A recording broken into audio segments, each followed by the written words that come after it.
Primeira de Paulo aos Coríntios, capítulo de número 5. Primeira de Paulo aos Coríntios, capítulo de número 5. Oh, glória a Deus. Olhe para o seu irmão e diga: bom apetite, meu irmão. Bom apetite.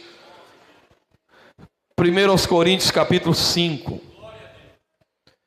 Versículos 1 em diante. Vamos ler do versículo 1. Quem encontrou, diga amém. Geralmente se ouve que há entre vós fornicação, e fornicação tal que nem ainda entre os gentios, como é haver quem abuse, que nem tal acontece no meio dos gentios, como é haver quem abuse da mulher de seu pai. Estais inchados, e nem ao menos entristecestes por não ter sido dentre vós tirado quem cometeu tal ação. Eu, na verdade, ainda que ausente no corpo, mas presente no espírito, já determinai como se estivesse presente que o tal que o praticou, em nome do Senhor Jesus Cristo, juntos vós e o meu espírito, pelo poder do nosso Senhor Jesus Cristo, seja entregue ele a Satanás. Vocês acham que eu sou duro, né? Para a destruição da carne, para que o espírito seja salvo no dia do Senhor Jesus. Não é boa a vossa jactância. Não sabeis que um pouco de fermento faz levedar toda a massa? Alimpai-vos, pois, do fermento velho, para que sejais uma nova massa, assim como estáis sem fermento, porque Cristo, nossa Páscoa, foi sacrificado por nós. Pelo que façamos festa, não com o fermento velho, nem com o fermento da maldade e da malícia, mas com os asmos da sinceridade e da verdade. Amém? Amém? Pai, fala conosco esta noite, em nome de Jesus. Guia-nos a Tua palavra, ilumina o nosso raciocínio, a nossa mente, abre o nosso coração, através do Teu Espírito, age em nós esta noite. Em nome de Jesus, nos ajuda, a mim que vou falar e aqueles que vão ouvir. Porque, Senhor, eu sou responsável por aquilo que eu prego e que eu falo, mas eu não sou responsável pelo que eles entendem. Portanto, sopra sobre mim que vou falar e sopra sobre a mente dos que vão ouvir, para que eles entendam e compreendam a Tua palavra. Em nome de Jesus é que eu oro e te agradeço. E todos dizem: podeis sentar.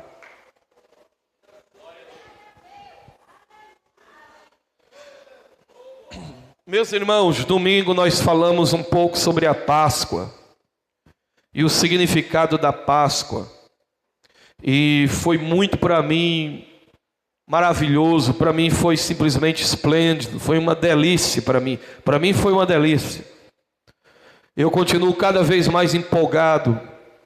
Termino um culto, eu converso com meus amigos pastores e digo o que eu preguei, eles contam o que eu preguei, e a gente vai falar sobre isso. Isso me empolga ainda. Graças a Deus, o sagrado tomou conta da minha alma. Eu tenho um prazer nisso aqui. E hoje eu falei que falaria sobre os 4 princípios do pão, no hebraico chamado de matzah, ou seja, o pão ázimo, o pão sem fermento. Quando Jesus fala, este é o meu corpo, ele usa o pão na época da Páscoa, o pão sem fermento, pão ázimo chamado. E hoje à noite nós queremos fazer uma pãologia, não é uma teologia, mas uma pãologia, porque o pão é considerado símbolo da vida, símbolo da sobrevivência, símbolo daquilo que é essencial em todas as culturas e em todos os povos. Quando se fala de pão, se lembra a frase do sujeito que acorda de manhã e levanta-se para enfrentar um dia de trabalho e se pergunta para ele: por que você vai trabalhar? E ele vai dizer: para trazer o pão, para colocar o pão na mesa. Então, pão é essencial, é fundamental em todas as culturas. Ele é símbolo de vida, de sobrevivência. Foi por isso que Jesus disse: eu sou o maná. Não, ele disse: eu sou o pão, eu sou a essência, eu sou a razão da vida, eu sou a causa essencial para a vossa sobrevivência espiritualmente. Então eu sou o pão da vida. Por isso que ele é chamado de Páscoa, porque Jesus é o pão sem fermento, é o pão não fermentado, é o pão puro, é o pão sem pecado, é o pão sem o fermento que leveda toda a massa. E Paulo, falando então sobre isso à igreja de Corinto, ele diz aos coríntios o seguinte: celebrem a festa. É o que o texto diz: celebrem a festa. E aí alguns amigos dizem: mas pastor, a Páscoa é uma festa judaica. Eu digo: você está ficando doido, você está louco. A Páscoa não é festa judaica.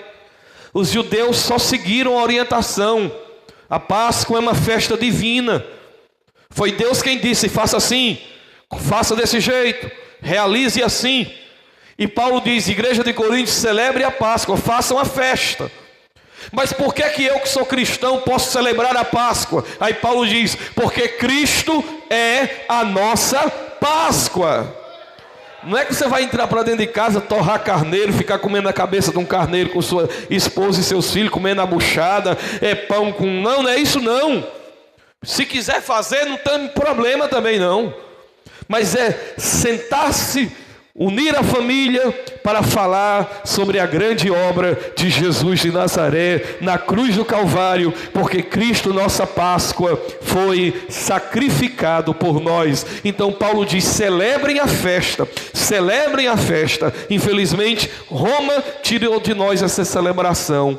Roma arrancou de nós este dia memorável que é o dia da Páscoa. Eu perguntei para um amigo meu na segunda-feira: para você então, que dia foi a Páscoa? Ele disse: domingo. Eu digo: olha aí Roma nos teus coros, porque domingo nunca foi o dia da Páscoa. É tanto que a Bíblia diz que Jesus é a primícia dos que dormem, porque ele ressuscitou no domingo. E o domingo, segundo a ordem pascal, é o dia das primícias. Jesus é as primícias dos que dormem. Ele foi sacrificado, crucificado no dia da Páscoa, exatamente 3 horas da tarde, quando o sacerdote ia oferecer o cordeiro pascal no templo em Jerusalém. Jesus bradou no alto da colina e o véu se rasgou de alto a baixo, e o cordeiro deu um pulo e saiu correndo. E a Bíblia diz: muitos sacerdotes estavam acreditando nele. Quem pode glorificar o nome de Jesus de Nazaré?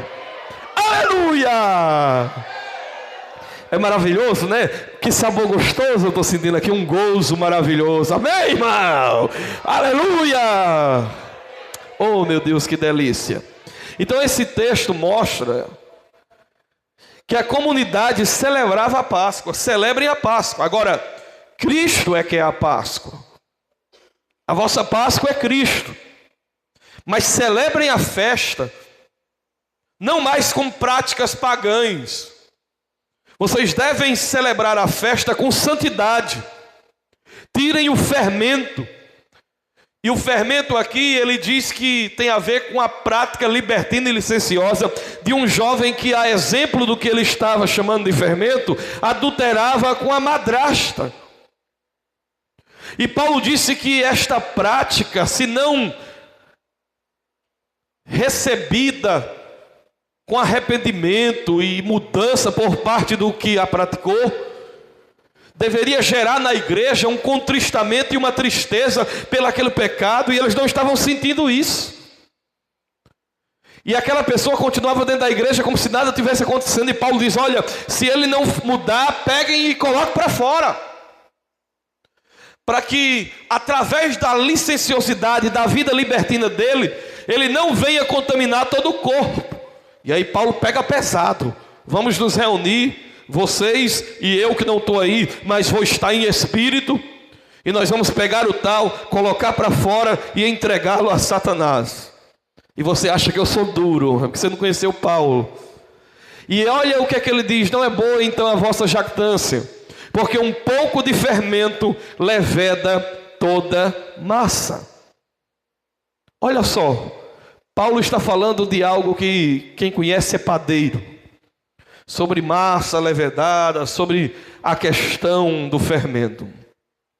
Esse pão, ele era feito com farinha e água, e ele era colocado no forno, mas eles não deixavam passar de 18 minutos, não podia chegar a 18 minutos, porque naquele processo que não usavam como se usa hoje, aqueles processos químicos para levedar o pão, para o pão inchar e ficar bonito, então o pão era levedado naturalmente depois de 18 minutos.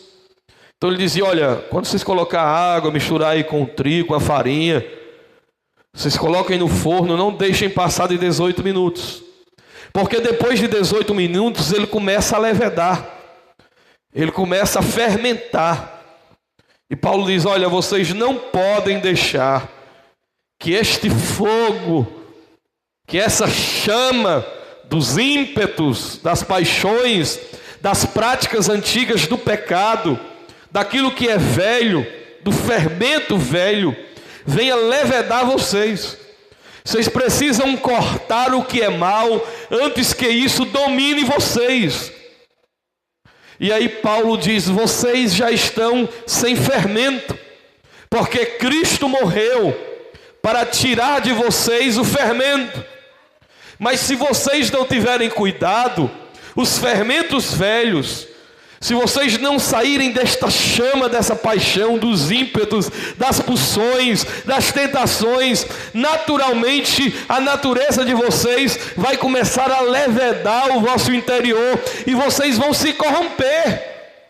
Sejam santos, sejam íntegros, tire toda e qualquer aproximação de algo que venha levedar os valores do Evangelho em vocês. E o que é que Paulo então estava dizendo relacionado a este pão que eu não posso permitir levedar? Que eu tenho que livrar de ser fermentado em mim? Em primeiro lugar, esse pão tem um primeiro princípio. Esse pão nos ensina que devemos lutar contra a nossa natureza. Você pode dizer comigo? Esse pão me ensina que eu preciso lutar contra a minha natureza. Escute o que disse um certo pensador: o homem sem Deus se serpentiza, passa a andar com o ventre colado na terra, se alimentando do pó da terra. Veja só, se você colocar um pão no forno, pense comigo, o que é natural acontecer com o pão? O que é natural acontecer? O que é natural? Inchar. É natural. É um processo natural. Ou seja, não é natural isso acontecer. É um processo natural. É a natureza da coisa. A natureza do pão é levedar. Isso é natural. Esse ímpeto, essa reação é natural.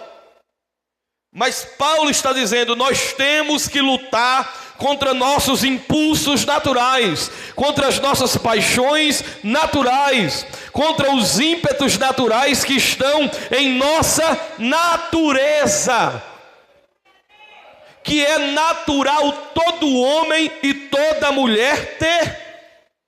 Você não pode viver de acordo com os seus instintos animais. Foi feita uma pesquisa que nós temos um quadro aí da nosso ser biológico, que segundo os cientistas é semelhante a de um rato. É tanto que eles usam ratos em experiências para depois testar nos humanos. Se eu fosse crer que você é só isso, eu ia mandar você olhar para o seu irmão e dizer, boa noite, Mickey Mouse.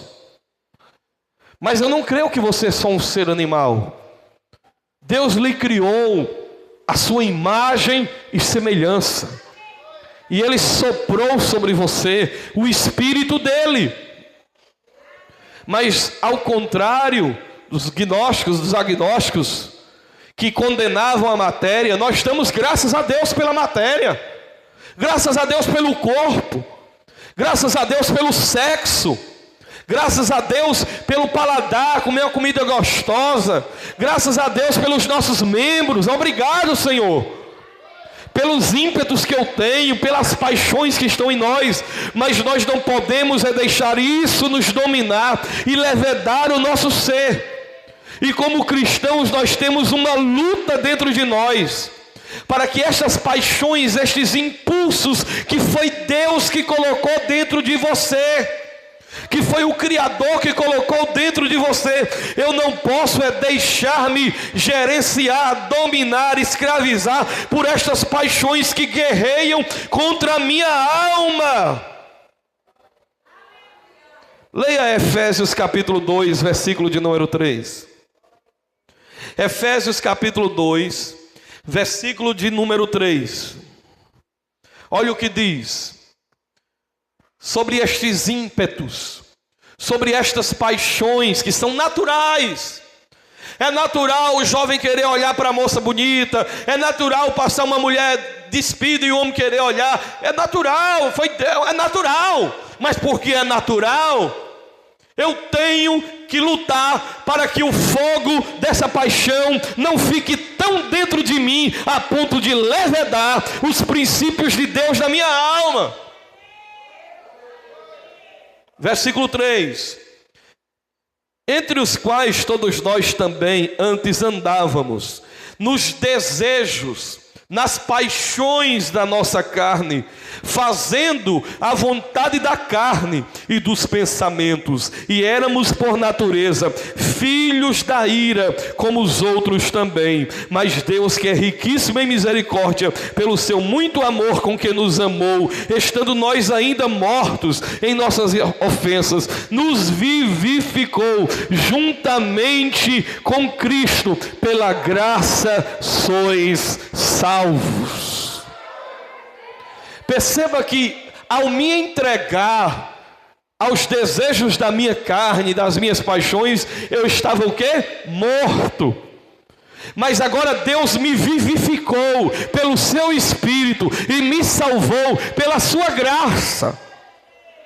Mas porque eu estou salvo pela graça, liberto pelo sangue do Cordeiro Pascal, não quer dizer que não cessou a guerra. Cessou a guerra, porque eu ainda não cessou a guerra, porque eu estou no corpo do pecado ainda. Os membros do pecado ainda estão em mim, porque Jesus me salvou, me livrou. E o mesmo Jesus que me redimiu, que me purificou, que me restaurou, que escreveu o meu nome no livro da vida, chega para mim e diz: vigiai. O mesmo Espírito de Deus que diz: o maligno não vos toca, usa o apóstolo para dizer: não deis lugar ao diabo.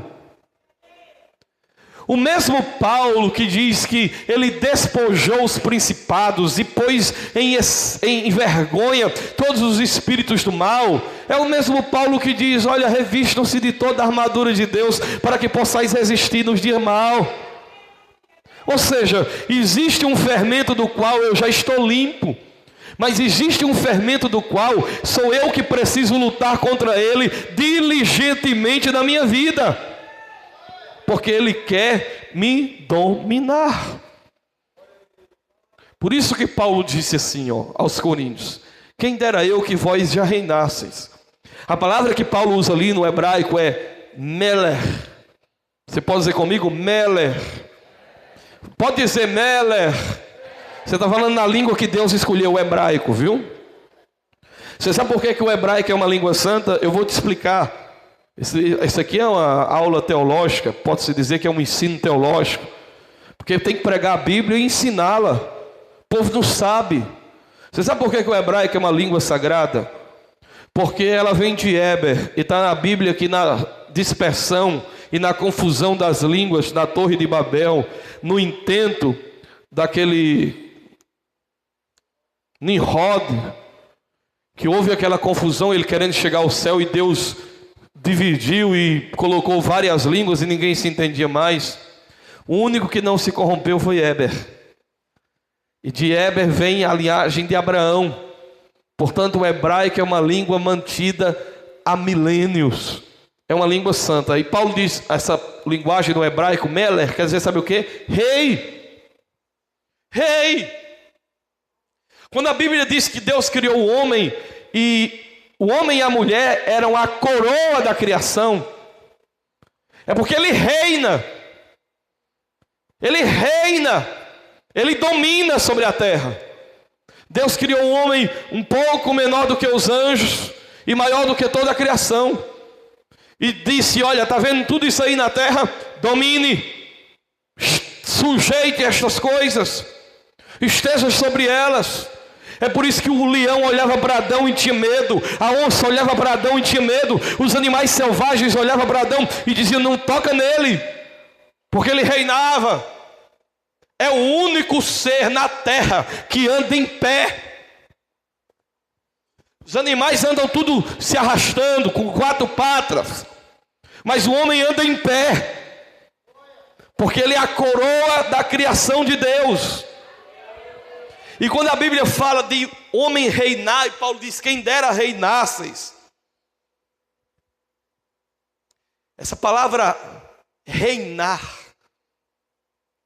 tem a ver com o fato de ser cabeça. Mas não és cabeça da teologia da prosperidade, não. Tu és cabeça e não cauda. Cabeça ali é que a razão governa e não as emoções. Que o entendimento que passou a minha mente, que veio pelo ouvir, e o ouvir a palavra de Deus, subjuga as minhas emoções. E eu não sou mais dominado pelas paixões e emoções que me dominavam antigamente. Eu agora estou um homem reinando com Cristo. Por isso que a Bíblia diz que Ele é Rei dos reis e Senhor dos senhores. Ele é Rei dos reis. Rei dos reis. Aí a Bíblia diz que Deus nos constituiu reino e sacerdotes. Se Ele diz que nós somos reino e sacerdotes, eu sou filho deste rei. E eu estou reinando em vida. Eu estou reinando em vida. O que é reinar em vida? Não é ser um rei querendo mandar nos outros, dominar os outros, mas é reinando sobre as minhas próprias paixões, não deixando elas me dominarem, mas sou eu que domino elas. Não é mais o pecado que põe cabresto em você, é você que põe cabresto nele. Ele não faz mais o que quer, porque pelo Espírito de Deus você pode domá-lo através do Espírito Santo de Deus em sua vida e o seu exercício de obediência à palavra. Quem está entendendo, diga amém. Olha o seu irmão e diga aí: e aí, príncipe e princesa? Já está reinando com Cristo? Você já está reinando com Cristo? Você já está reinando com Cristo? Você é um Meller, alguém que está reinando.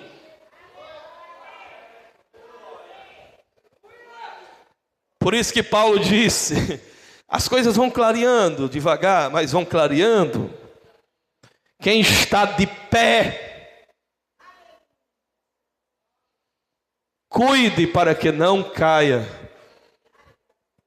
O cair ali é ceder às paixões, aos impulsos, à sua natureza, ao que lhe é natural.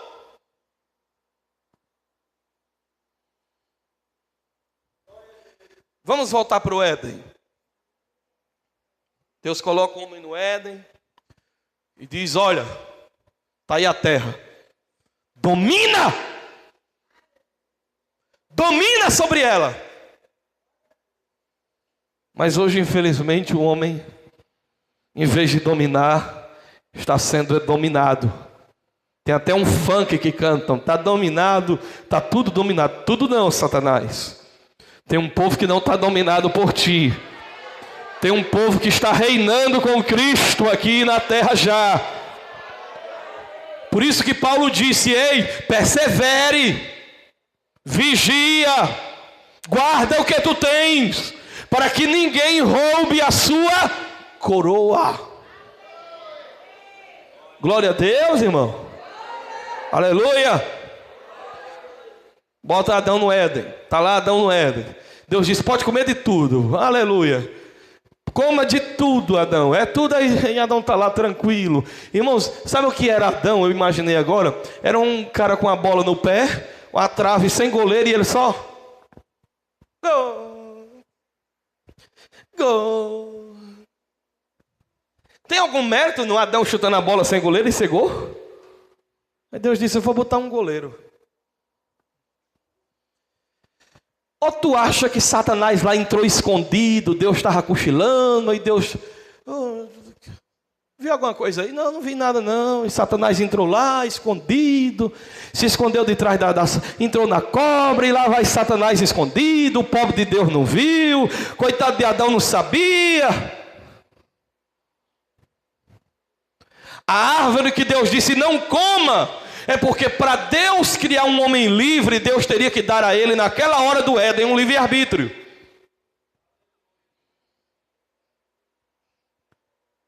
E ao contrário do que o quarto século, a partir dos teólogos romanos, europeus ensinaram, que Satanás é um poder solto que faz o que quer, que Satanás é livre para fazer o que quer, para praticar maldade a hora que quiser, a Bíblia não registra isso. A Bíblia não diz isso. Satanás é enviado. Deus permite. Ele não entrou no Éden escondido, não. Deus permitiu ele entrar. Ele entrou no Éden para quê? Para testar o homem. Por isso que nunca diga que ele é inimigo de Deus. Ele não é inimigo de Deus, não. Ele é um servo de Deus. Ele está subjugado e dominado por Deus. Agora ele é seu inimigo. Ele é meu inimigo. Ele veio para matar, roubar e destruir. Ele quer nos destruir. Ele quer nos fazer cair. Ele quer nos destruir. Ele quer nos arrasar. Ele é terrível. Mas de Deus? Deus é o Senhor de todas as coisas, irmãos. Deus é incomparável. Deus é a causa da existência. Por isso que Deus não é contado entre os existentes. Deus é o que causou as existências, mas Ele mesmo não existe, Ele é. Então Ele é indesignável, inominável, indescritível, está para além de toda compreensão e definição. Eu só posso chegar perto. Agora também eu não posso cometer a loucura de cantar crendo totalmente. Ninguém explica Deus. Ninguém explica. Ninguém explica Deus. Não, assim também é exagerado demais a canção. Quando eu digo Deus é amor, eu estou explicando Deus. Um pouco eu estou explicando. Quando eu digo Deus é soberano, quando eu digo Deus é o Senhor, quando eu digo que Deus fala, eu estou explicando um pouco. Não é na totalidade não, mas eu estou explicando. Então Satanás entra lá e Deus permite. Ele não é independente. Ele não é um ser livre que faz o que quer, na hora que quer, para onde quer. Não, ele vai quando Deus permite. Lembra de Jó? Vai e toca em Jó. Lembra de Pedro? Satanás me pediu, Pedro, para te cirandar. Eu roguei por ti, para que tua fé não pereça. Lembra de Paulo? Mensageiro enviado da parte de Satanás a fim de esbofeteá-lo. Deus permitiu. Ou você não leu o que disse Isaías? Deus disse, eu faço a luz e crio as trevas. Ele é quem faz tudo. Ou você acha que Deus deixou o diabo solto para ver o fim dos seus ciclos? Ou você acha que Deus não destruiu o diabo porque Ele quer ver vocês caírem? Nada. Ele tira proveito de tudo. Agora veja o que é que Ele faz. Ele chega lá, Deus está olhando, sabe tudo que vai acontecer. Mas tem gente aqui que acha que não. Deus não sabia que eu ia cair. Deus não sabia que eu ia errar. Claro, Ele sabia de tudo, mas Ele quer ver o que é que você vai fazer. Para você mesmo saber quem é você. Vai lá. Eva, foi assim que Deus disse: não comereis de toda a árvore do jardim? No hebraico, irmãos, eu estava pesquisando, é assustador o que Satanás disse. Está mais ou menos assim a interpretação, ó. Eva, está vendo aquilo? Aí Eva, Eva, você tem o desejo de comer, né? A Bíblia diz, e viu Eva que era boa, agradável e desejável. Eva, você está com vontade de comer, né, Eva? Eu sei, você está querendo, né?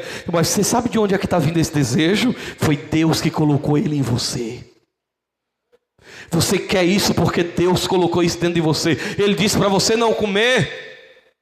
Mas Eva, você tem desejo, não lute contra o que Deus colocou dentro de você.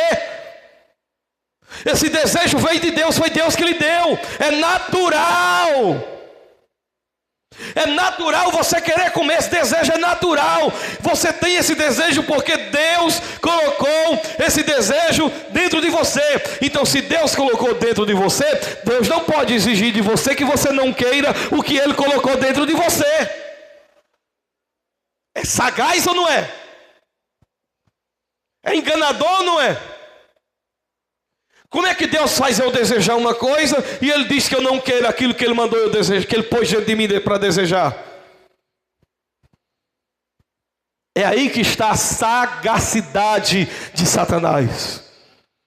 Fazer você acreditar que se você tem o desejo e foi Deus que colocou em você, então você tem que atender todos os seus desejos, todos os seus ímpetos, comer de tudo aquilo que é agradável aos seus olhos e desejável aos teus sentidos. É daí que vem o hedonismo, onde o culto é o prazer.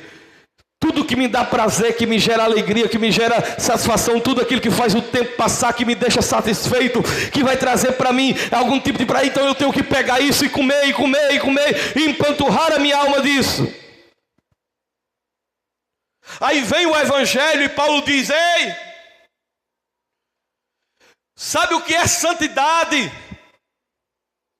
É você pegar os seus desejos e canalizá-los.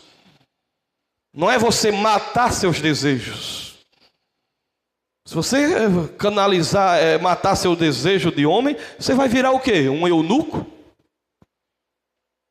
Você tem que pegar o seu ímpeto sexual e dirigir para quem? Para sua esposa, para o seu marido. Pegar os seus desejos de prazeres e canalizá-los para quem? Para Deus, para a sua palavra. É por isso que aqui, irmãos, nós não podemos tentar fazer um estereótipos de cultos em que as pessoas sigam a um padrão estabelecido pelo comportamento de um líder que viveu há 500 anos atrás. Nós temos que deixar o culto ser espontâneo. Se você gritava antigamente ao leão, ao fortaleza, é o ferrinho. Vem aqui para dentro e pegue estas emoções e estes ímpetos que você tem e canalize-os para viver em Deus com prazer, com fervor, com alegria, com diligência, com entrega, com espírito fervoroso. Então é natural? É. Mas que a razão governe, não a paixão. E é aí que vem o significado do novo nascimento. O Espírito vem e toca a nossa natureza. E eu passo a viver como Adão vivia, dominando as paixões, os ímpetos, aquilo que dentro de mim é pulsão pecaminosa. Eu começo agora dentro de mim a dominar e dizer, não quero, não quero, não quero, não quero, não quero. Eu sou de Deus, eu sou de Deus, eu sou de Deus, eu sou de Deus, eu sou de Deus, eu sou de Deus. Gênesis capítulo 4, versículo de número 7. Gênesis capítulo 4. Capítulo 4 do livro do Gênesis. Hoje nós vamos até 9h30. Glória. Gênesis capítulo 4, versículo 7. Deus disse para Caim, versículo 6, Senhor disse a Caim, por que te irastes? Por que descaiu o teu semblante? Se fizeres o bem, se bem fizeres, não haverá aceitação para ti? E se não fizeres bem, O pecado jaz à porta, e para ti será o seu desejo. Cabe a ti dominá-lo. Alô? Alô? Olha para o seu irmão e diga: cabe a ti dominá-lo. Olha para o seu irmão e diga: cabe a ti dominá-lo. Ele está na tua porta e ele está batendo aí, ele está querendo entrar. Ele é o visitante que visitou Davi. Você lembra do que disse o profeta Natan? Um homem tinha muitas ovelhas, e era rico, e tinha outro que só tinha uma ovelhinha. E vindo visitante, aliás, visitante o quê? Vindo viajante. E vindo viajante, ele, em vez de tomar das suas muitas que eram dele, para dar ao viajante, ele tomou aquela ovelhinha do outro homem e deu ao viajante. Olhe para o seu irmão e diga: cuidado com o viajante. Ele não está aqui agora. Agora está aqui o Pai, o Filho, o Espírito Santo. Você está dando glória a Deus, anotando a Bíblia. Você está prestando atenção na palavra com a Bíblia aberta. Mas quando você chegar em casa, que trancar a porta, ele vai bater. Quem é? Sou eu, um pensamento ruim. Sou eu, o desejo antigo dos pecados passados. Sou eu, o pensamento fornicário. Sou eu, o pensamento luxurioso. Sou eu. Aí ele quer visitar você. Veio sobre Davi um ímpeto sexual. O que é que ele era para ter feito? Pegado uma de suas esposas. Venha para cá, vamos dormir, vamos namorar, vamos fazer amor a noite inteira. Mas ele, em vez de canalizar o desejo, a paixão para aquilo que era legítimo, conforme a administração da palavra de Deus, ele pegou o que não lhes pertencia. Adão não podia comer todas as árvores. Era pecado ele comer? Não, pecado era ele desobedecer a ordem de Deus. Então eu vou colocar a razão recebida pela orientação da palavra de Deus, que gera fé, que vem pelo ouvir, e o ouvir a palavra de Deus, e vou deixar que isso governe sobre as minhas emoções, e não vou deixar que as minhas emoções governem a razão, porque eu perderia a razão e me arruinaria no pecado que quer me dominar. Mas cabe a mim dominá-lo. Por isso Deus disse: Caim, o pecado jaz em tua porta, domina ele, domina ele. Bate no teu irmão e diz aí: domina ele, domina ele, domina ele, domina ele. Pega o chicote do glória a Deus, do jejum, da oração, da consagração, da vigília, da leitura da palavra, e monta em cima do pecado e diz: você não me domina mais, porque eu sou do Senhor. Aplaude a Jesus de Nazaré.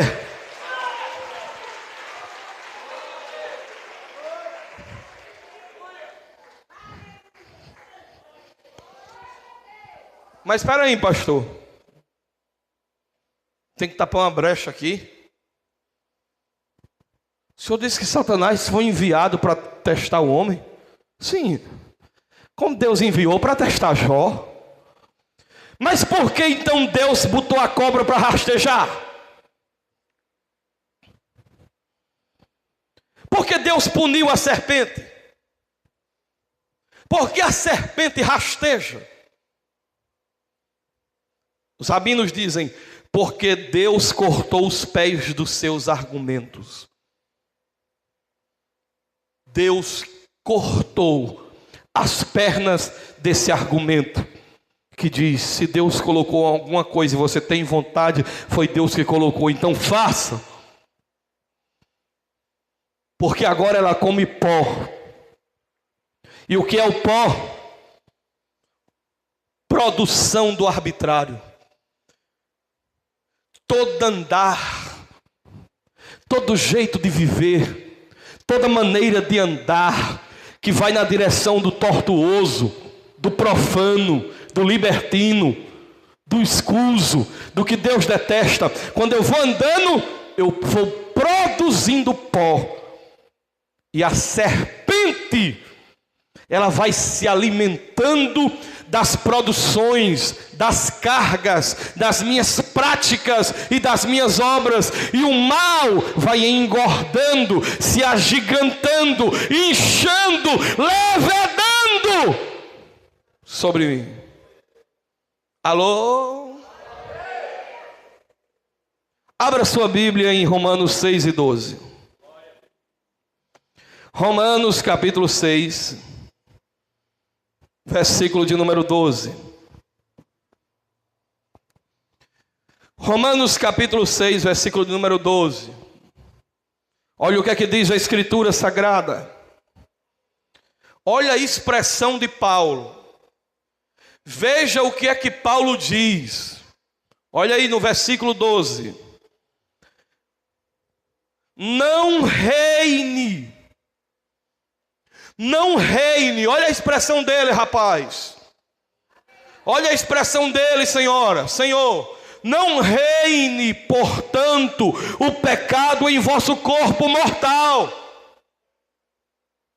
Não reine o pecado em vosso corpo mortal, para lhe obedecerdes em suas concupiscências.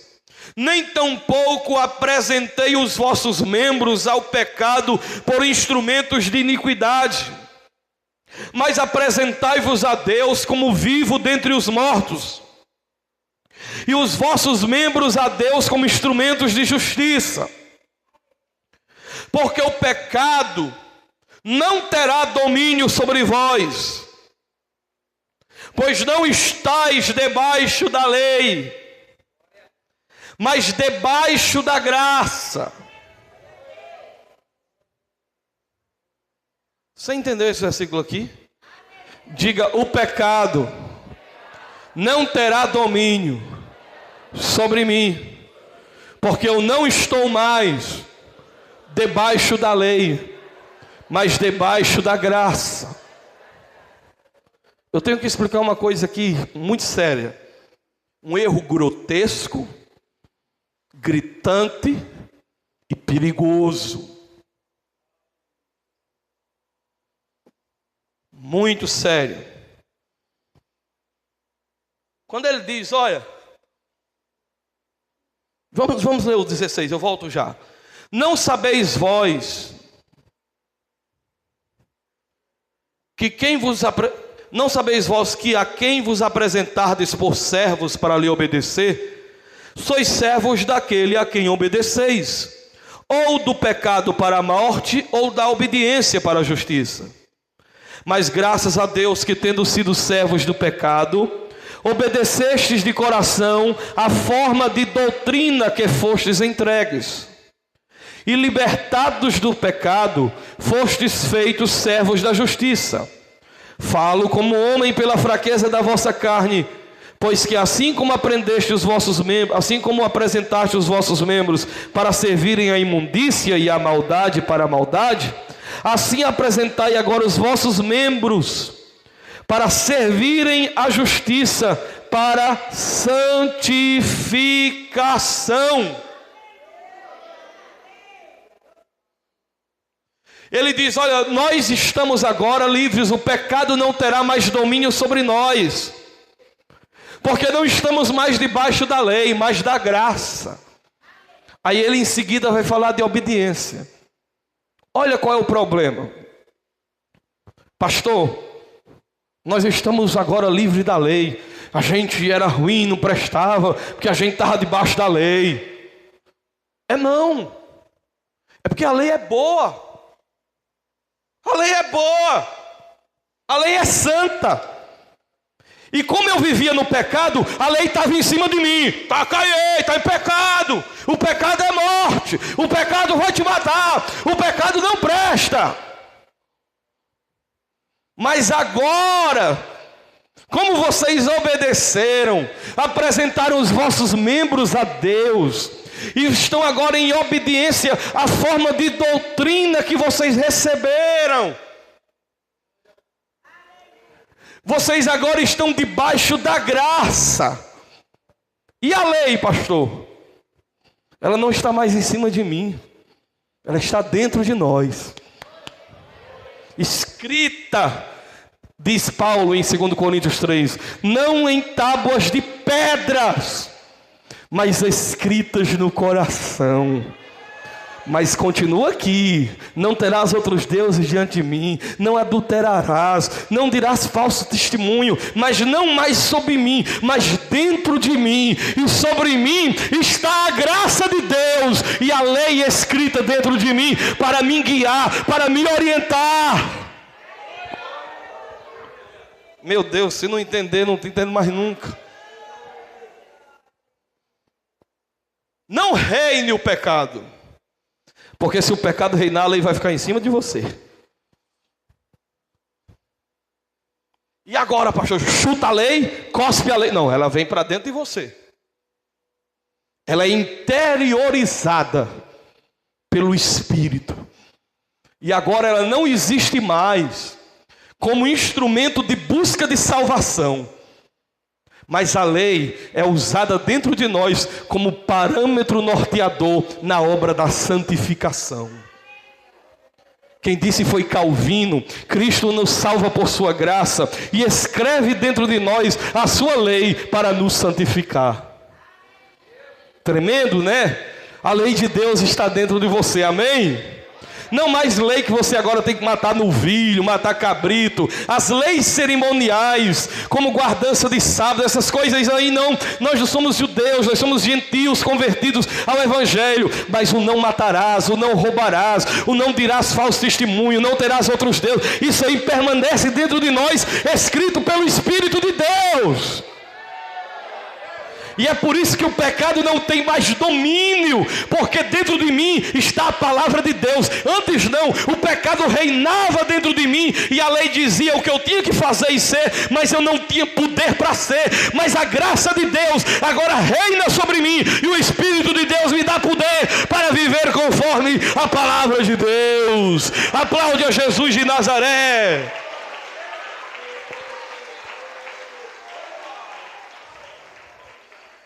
Romanos capítulo 7, versículo 5.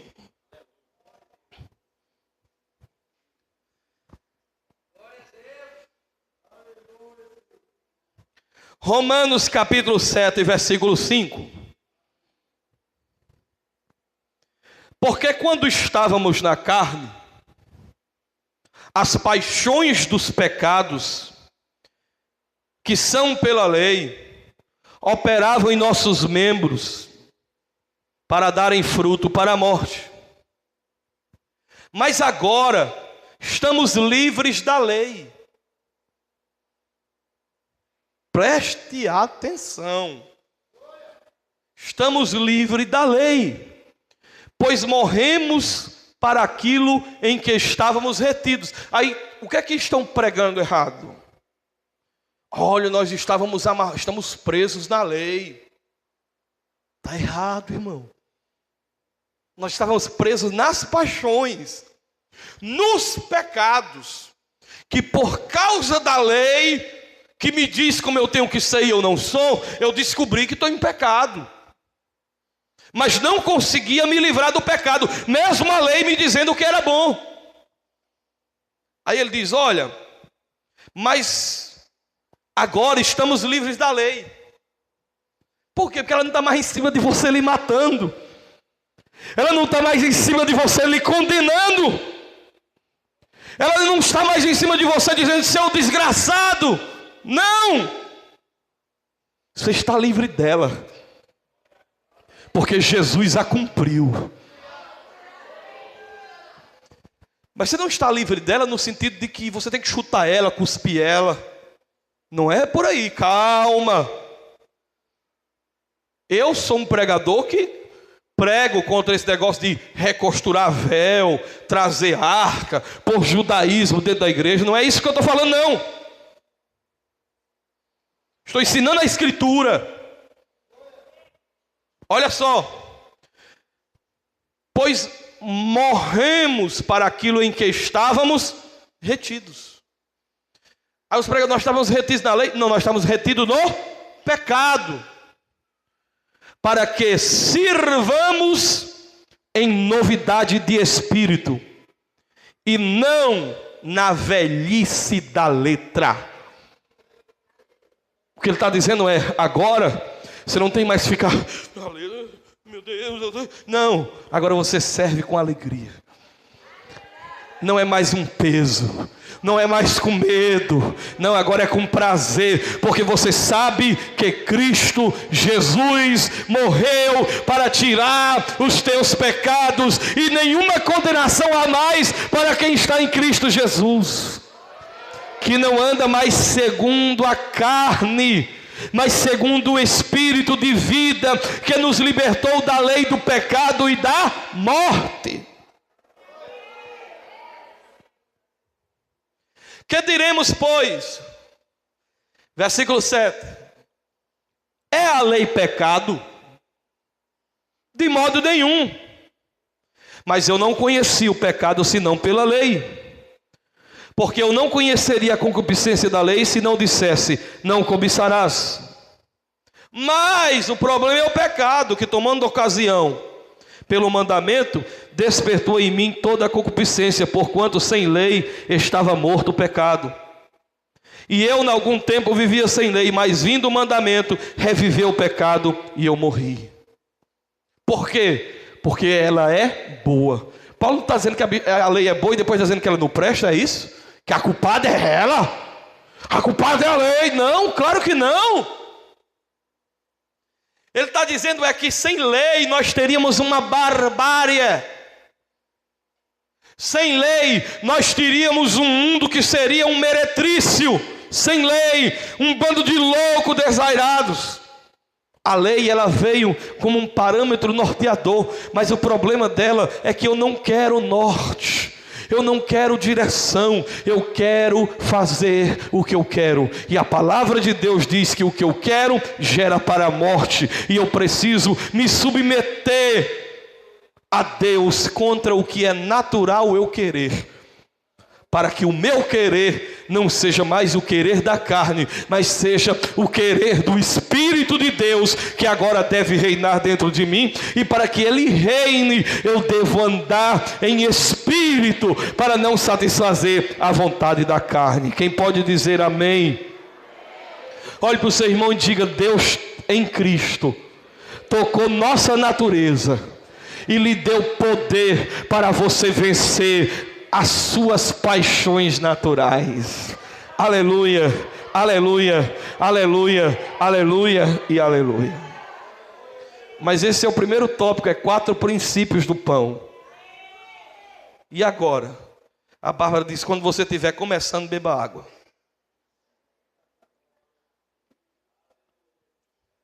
Eu vou dizer o segundo. Esse pão nos ensina sobre a humildade. Você pode dizer comigo: o pão da Páscoa, que é Cristo, nos ensina sobre a humildade. Irmãos, o pão tradicional contém os mesmos elementos do da Páscoa. A diferença é que o pão que não é da Páscoa, ele contém ar. Porque é enfiado nele coisas químicas, reações químicas de fermentação. Sim ou não? O padeiro coloca ou não? Ele tem que colocar o fermento. Mas não é natural. É enfiado. O padeiro enfia a química no pão para ele fermentar. Então a diferença entre o pão natural e o pão da Páscoa, qual é? É que o pão natural tem um enxerto do padeiro. E o pão da Páscoa, ele não tem enxerto da mão humana. Ele é natural. Ele é sem fermento. Ele não se permite fermentar. Ou seja, quando você olha para um pão da padaria, você diz: que coisa linda. Se tem uns pão, irmão, que dá vontade de você guardar e botar na mesa para enfeitar a mesa. Isso é bonito demais. Mas olha, Pode crer, é só aparência. Ali dentro tem coisa, tem muito ar, tem muita fermentação. Ele está inchado, porque foi colocado produtos ali dentro. O pão da Páscoa não é falso. Ele não tem artimanha do homem. Ele é o pão verdadeiro. Ele é real. O que você vê é o que existe. Nós estamos vivendo num mundo que é complicado comer baseado em cardápio, sim ou não? Sim ou não? Vocês ainda estão comigo, amém, irmãos? Vou num lugar para comer, eu olho por cardápio, eu chego, a baba desce. McDonald's é a maior mentira que já vi na minha vida, é a McDonald's. Você olha para o cardápio, o menu, e você, meu Deus, hoje eu me acabo de comer. Que sanduíche, quando ele chega, é a maior mentira que eu já vi na minha vida. Diga comigo, pão da Páscoa.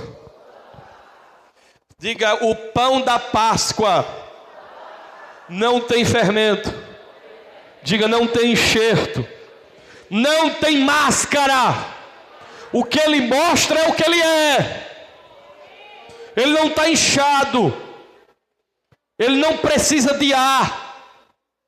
O que Deus está dizendo é: você não precisa de nada externo para se definir. Você não precisa de aparatos externos para querer aparecer como sendo alguma coisa que aparenta, mas que não é. Fuja dos inchaços. Fuja das jactâncias, das prepotências, do orgulho de querer se mostrar sendo o que você não é. Seja você, seja sem fermento. Você não precisa definir-se para ninguém. Porque, irmãos, quem se exibe se escraviza. Porque se você se exibe, você terá que manter aquela mesma imagem na cabeça do outro para sempre. Então você precisa estar todo o tempo representando para o outro não mudar a opinião que você quis que ele tenha sobre você. Quando você quer que alguém pense sobre você que você é isso, então você se enxerta com química, com máscara, com fermento. Mas para manter as pessoas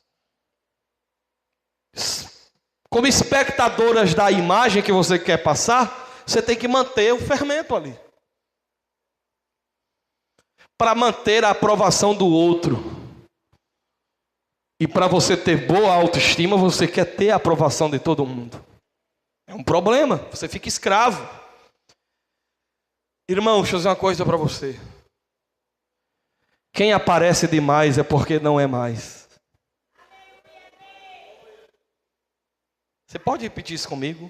Quem aparece demais é porque não é mais.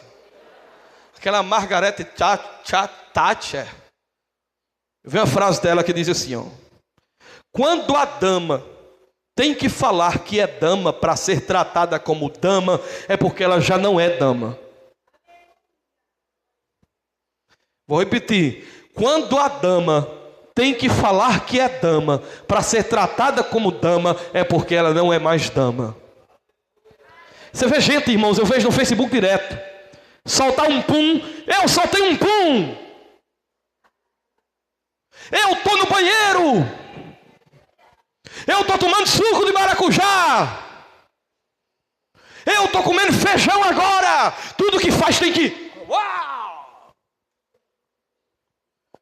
Cara, se der uma esmola, um cego, ele tem que propagar. Se ele ajudar alguém num presídio, ele tem que tirar foto para botar a cara no presídio pregando. Se ele fizer qualquer coisa, porque ele tem que mostrar, ele precisa que os outros vejam. Eu aqui, Isso é jactância, irmão. O que é. Deus está vendo o que você é. Seja você mesmo, não queira fermento não. Seja um pão sem máscara, um pão sem fermento. Coma seu pãozinho, por mais que o do vizinho pareça ser mais bonito, mais luxuoso, mais suntuoso, mais grandioso. Mas se o seu é verdadeiro, se o seu é íntegro, coma ele com alegria, porque Cristo é pão sem fermento, sem parecer e sem formosura, mas era o próprio Deus conosco, andando em carne e osso entre nós. Louvado seja o nome de Jesus. Aplauda o Senhor esta noite.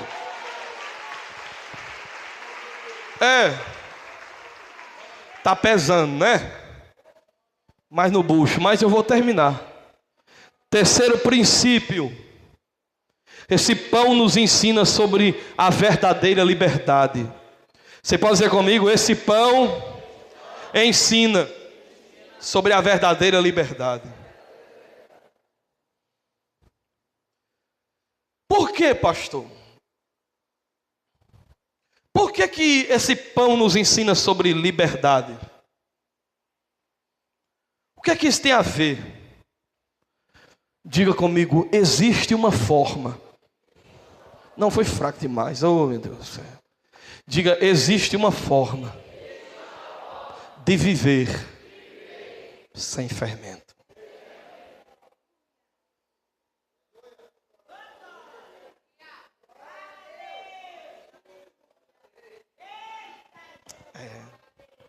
Entenderam não, né? Quando eu era do mundo, na minha cabeça só existia uma forma de viver. Não dá para viver sem festa. Não dá para viver sem mulherada. Não dá para viver sem uiscadas boas. Não dá para viver sem umas dance nights. Não existe vida fora da súcia dos amigos, dos bares. Não pode existir uma outra coisa. Não tem. Quando a gente olhar para os crentes, diz: como é que esse povo vive? Esse povo é de casa para a igreja, da igreja para casa, da casa para o trabalho, do trabalho para a igreja. E como é que esse povo vive? Que alegria eles têm? Que prazer eles têm? Eles acham que a única forma de pão ser pão é com fermento. E se não tiver fermento, não tem graça. Como um filme disse antigo, estou lembrando agora: a vida precisa de um pouco de pecado para ter graça. Olha só. A vida precisa de um pouco de pecado para ter graça. Porque onde abundou o pecado, superabundou a graça. Então tem que ter um pouquinho de pecado para ter graça. Isso é diabólico. Porque Paulo diz: um pouquinho de fermento leveda toda a massa. O que Paulo está dizendo é: gente, vocês não precisam mais das paixões do pecado para viver. Vocês não precisam mais do arbitrário. Vocês não precisam mais do fugaz. Vocês não precisam mais do mundo nem do mundanismo. Vocês não precisam mais das muitas mulheres e dos muitos prazeres. Existe uma outra vida, mesmo sem fermento, mas existe uma outra vida prazerosa, e ela está em Cristo Jesus, que é o Cordeiro Pascal. Tirem o fermento da vossa vida. Olhe para o seu irmão e diga: o fermento não é mais necessário. Ei, tem vida fora de carnaval. Tem vida fora de São João. Tem vida fora de Fortal. Tem vida fora de mesa de bar. Tem vida fora de bom boteco. Tem vida fora de esculhambações mundanas. Tem vida que é muito melhor do que esta vida que é vivida lá fora, que é a vida em Cristo. Portanto, existe liberdade no que aparentemente é ruim.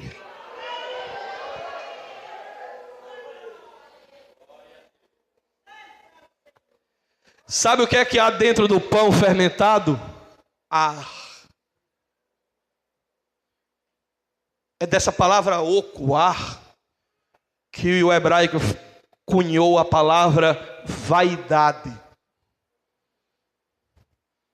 Você conhece gente assim que é tão miserável, é tão pobre, que a única coisa que tem é dinheiro? ela não cresceu, ela inchou, está fermentada. Roupa de marca, anel no dedo, melhor celular, carro importado, vida de prazeres e de aparentes curtições. E quando olham para a tua, não vem aquilo que elas acham que tem que ser visto na vida de todos. E acham que você não tem liberdade. Diga, eu poderia. Foi fraco, diga, eu poderia colocar fermento no meu pão, mas eu não coloco, porque há vida sem fermento. Diga, há vida sem fermento. Há vida sem fermento. Louvado seja o nome do Senhor. A vida sem eu precisar estar pecando, a vida sem cerveja, a vida sem o uísque, a vida sem adultério. Existe uma vida, e quem crê e vive essa vida, levante a mão para o céu e glorifique a Deus. E é por isso que não sentimos mais falta daquela vida, porque temos a verdadeira vida que ilumina todo homem, Jesus Cristo. Porque a vida estava nele e a vida era a luz dos homens. Então olha só, nós temos sobre nós um jugo, o jugo dos céus. Mateus 11, 28. Tomem sobre vós o meu jugo.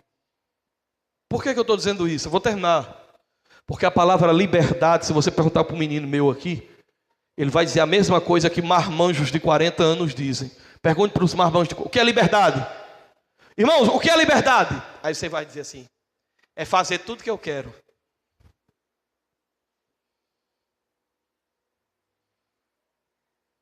Esse é o conceito de liberdade da cabeça das pessoas, fazer o que eu quero.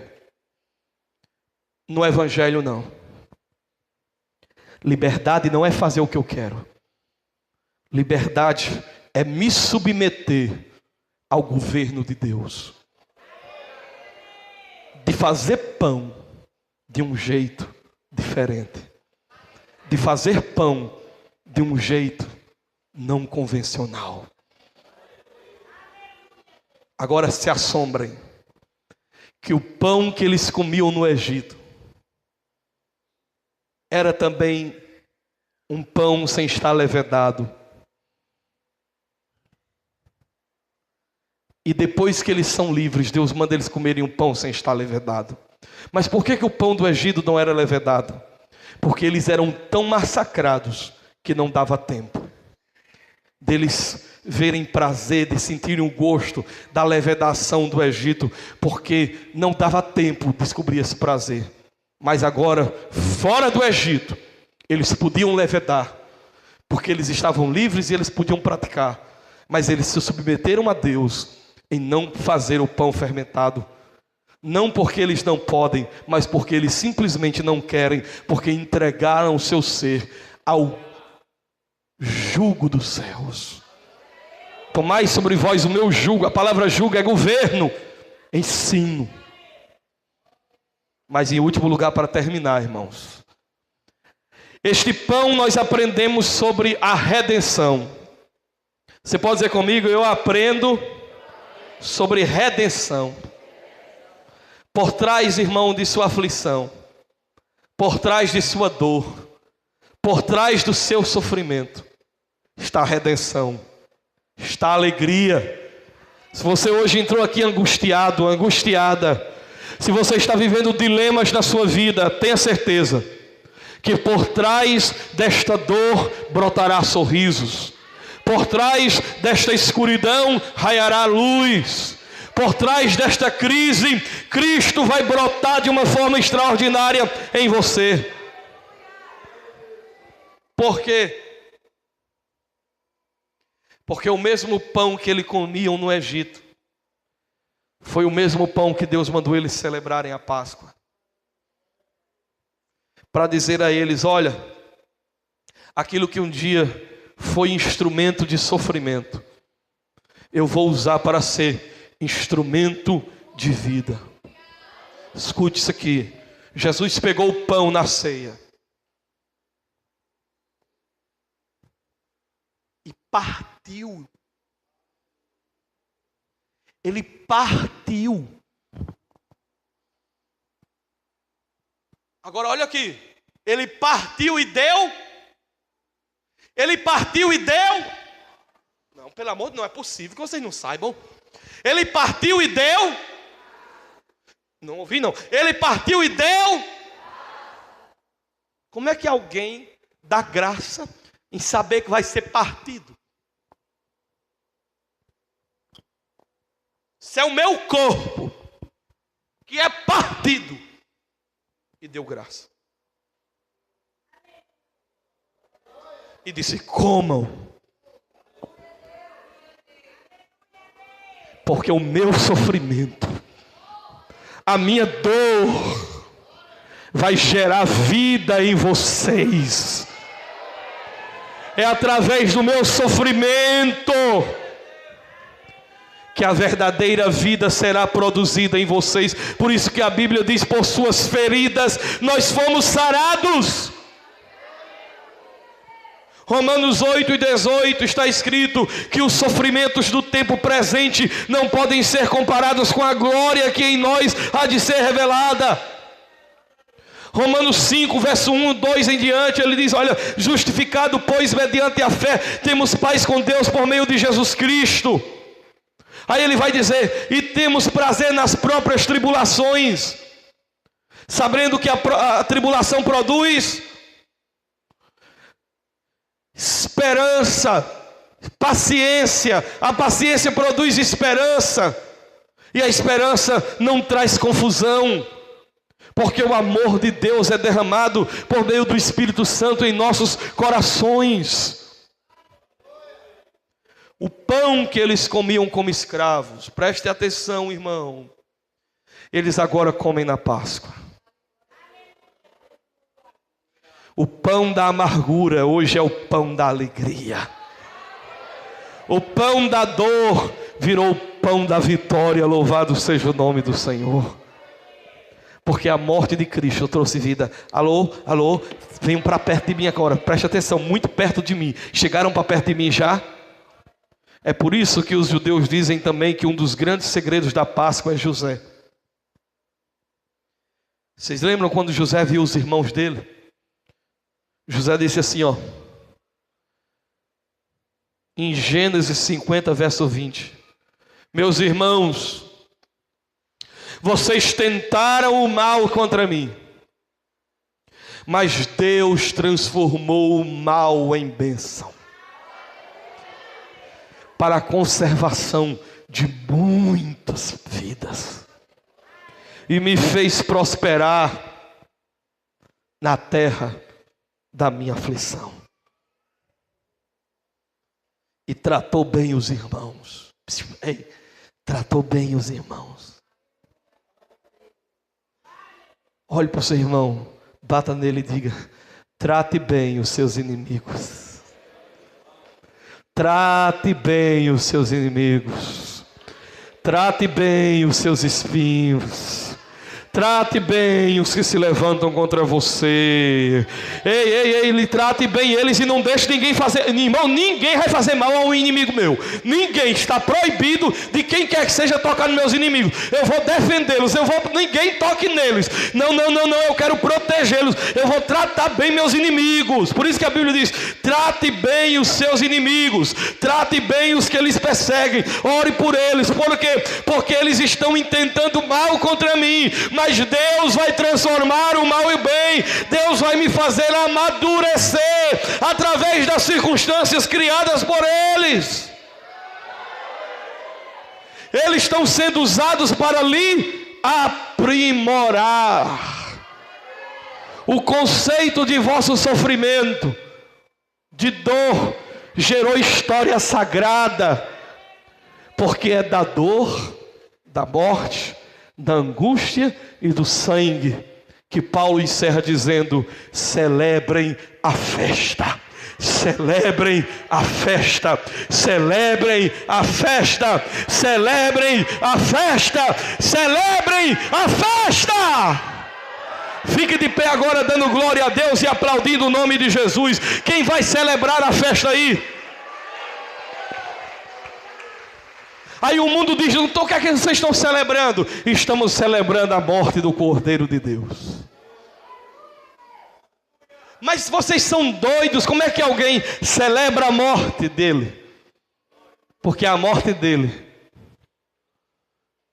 na verdade, é vida.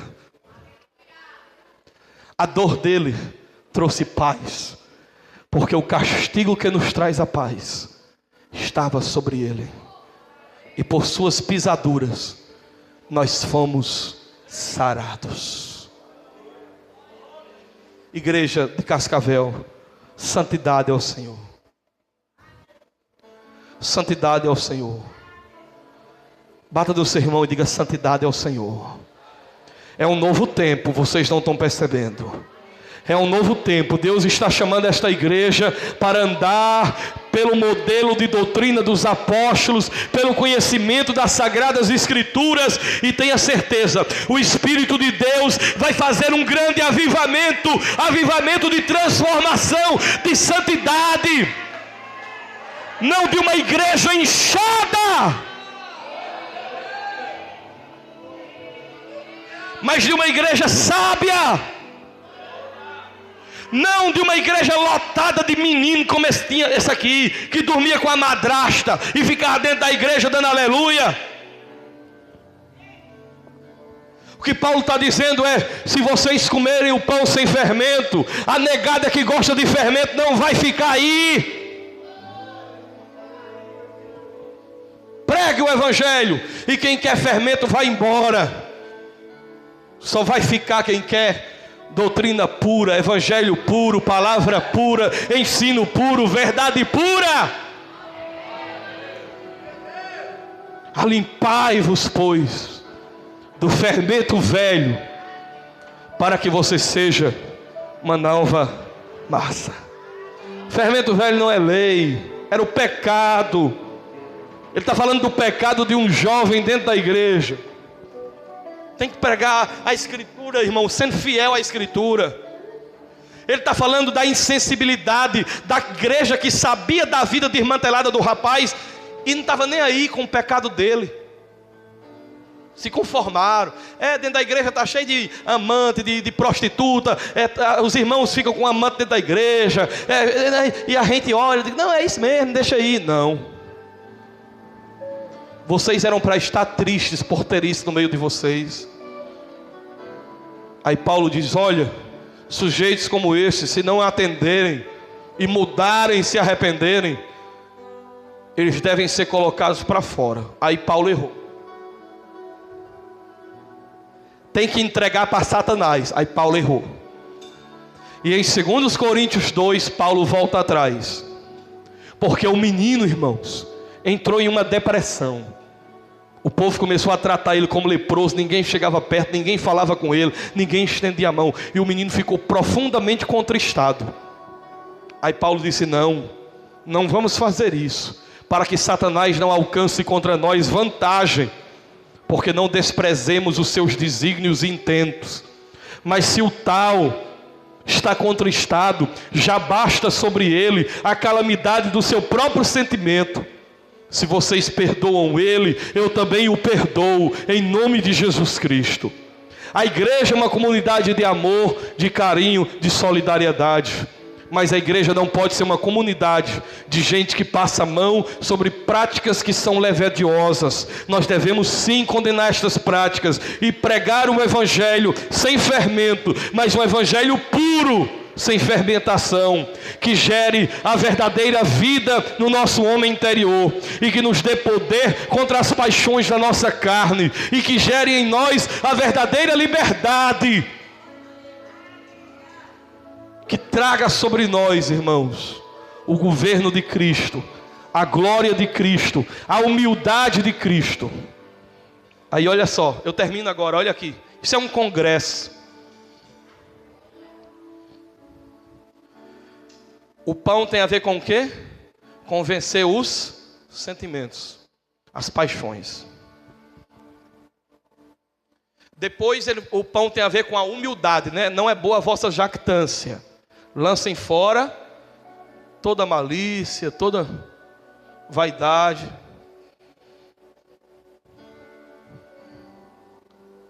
Sentimento. Humildade. Mas agora ele fala de quê? Liberdade. Liberdade. Redenção. Domingo nós falamos que nós tínhamos que comer o cordeiro. O que do cordeiro? Cabeça, pés e buchada. Buchada é os sentimentos. A cabeça, a mente. Os pés, as obras. O pão, vencer as paixões. Quando a razão governa, a razão gerada pela palavra. A buchada, ter o mesmo sentimento que houve em Cristo Jesus, de não se usurpar em querer ser igual a Deus. E a redenção e a liberdade. Os pés livres, sem correntes, livres, e o sangue do cordeiro que foi morto, produzindo redenção. Porque quando o anjo da destruição viu o sangue, ele passou por cima. É daí que nasce a palavra passagem.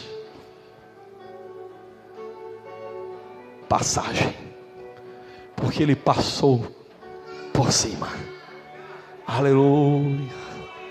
E você passou da morte para a vida, do juízo para a salvação, da escravidão, da liberdade, do governo de Faraó ao governo de Deus, de servos do pecado a servos de Yeshua HaMashiach, o Filho do Deus vivo. Feche seus olhos.